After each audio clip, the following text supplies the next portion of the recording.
It's me, Mario! I'd like to think that this is one of those games that most everybody has played. It's not too new, it's not too retro. At this point in time, Super Mario 64 is kind of in this happy medium zone where practically any generation of gamer can call it their own. I can still remember in detail my first moments of Super Mario 64. It was Christmas of '97 and Santa had brought me my very own Nintendo 64, and for the first time I was free to run around in a virtual 3D world, no longer confined to simply left and right. And Mario could do so much more than just running. I spent at least 45 minutes derping around the front of the castle with all those moves that you could do before I finally remembered, oh yeah, I gotta go save the princess or something. So I crossed the bridge, I opened the door, and that noise scared me so badly that I went right back outside and practiced my triple jumps for another hour.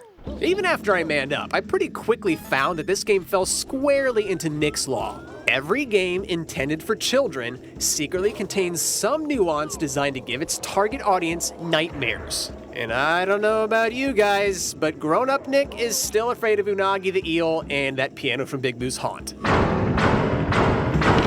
going back to 1997, I was at an age when I still had faith in human beings to not spread lies and ruin things for others, so I totally bought into that whole Luigi and Mario 64 thing. I mean, it just didn't make sense that there would be a Mario game without his brother in there with him.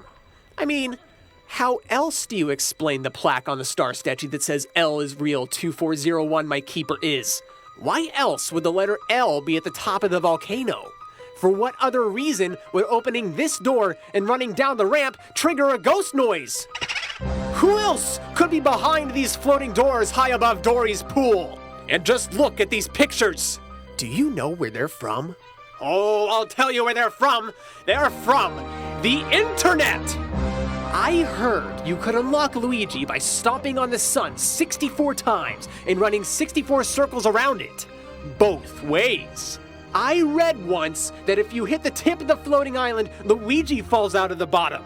And did you know that if you collect every coin in the game, a door opens on the 3rd floor, beyond which lies a 16th level from which Luigi, Wario, and Yoshi are all unlockable? 15 years later, and I just want to take a moment to say screw you, internet. Except you, watching this video. You're cool. But as happy and fun as this game was, it was also the first game that made me cry. I won't lie to you, I cried actual tears when I first fought my way to the staff roll because I thought it was the end. But thanks to the creativity of the gamers who loved this game like I did, there are still things to do beyond gathering all 120 stars. You ever heard of the Green Demon Challenge? We did it. Go check it out. The link's right there. It speaks volumes about how much a game means to somebody when all these years later, there are still those who won't let it end.